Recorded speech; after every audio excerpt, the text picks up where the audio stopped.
Yo, shout out mga lord. For this video, ngayon ginaganap yung Piña Festival dito sa Kalawan. You know? 갑자기 내게 나타나준 너, 난 아무 말도 할 수가 없었지. 첫눈에 반한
ang isa sa pinagmamalaki ng lalawigan ng Laguna, hindi lang dito sa atin sa regiyon, kundi sa buong Pilipinas. Kung saan ka pa, tayo lang ang may pinya.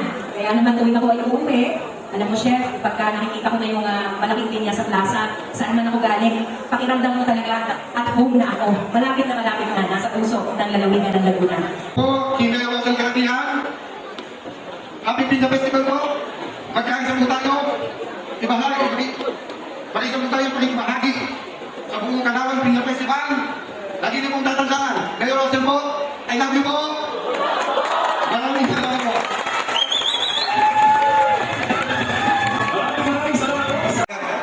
Na sila ang namumuna sa lahat ng mga programa at proyekto sa ating bayan, kagaya ng programa ito.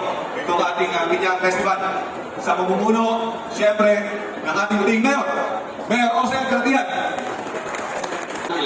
At again, ang tagumpay po nito, promosyon ng ating lalawigan ay nakasuporta ng bawat bayan. Kaya maraming salamat po. At pagdating naman po sa ekonomiya ng lalawigan ng Laguna, alam po ba ninyo na natanghal tayo.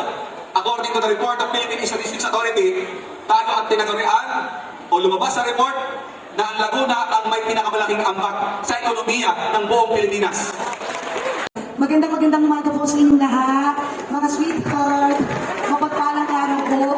Talagang pinilit ko makaabot, ayan, sa ating pong ginagawa po na ating pong pagdiriwang ng Pinya Festival dito po sa Bayan ng Calauan. And last na po, mga sweetheart, gusto ko lang mag-report bilang isang mababatas na yun pong batas na ating sinulong pagtatayo po ng isang tertiary level 3 government hospital in the province of Laguna. Pasado na po ito sa mababang kapulungan. At sweetheart, sinigurado po natin na ngayong taong ito, 2024, may pondo ang nasabing proyekto. Kaya po ngayong taong ito, sisimulan na po ang pagtatayo ng Laguna Regional Hospital. Ito ang kauna-unahan na tertiary government hospital in the province of Laguna. Kauna-unahan din po na DOH-run hospital. At sweetheart, ngayong May 16, magkakaroon na po ng groundbreaking ceremony para po sa nasabing proyekto.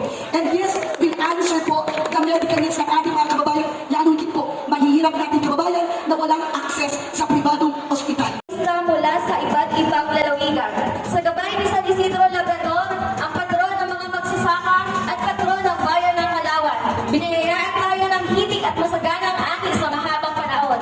Ang pinyang nasa harapan natin ngayon ang sumisimbolo sa ating mga natamasang biyaya mula sa may kapal. Kasing tamis ng mga ngiti ng Calaueño sa bawat masaganang ani, sa bawat biyaya, sa bawat tagumpay na patuloy na natatamasa ng bawat isa mula pa noon hanggang ngayon.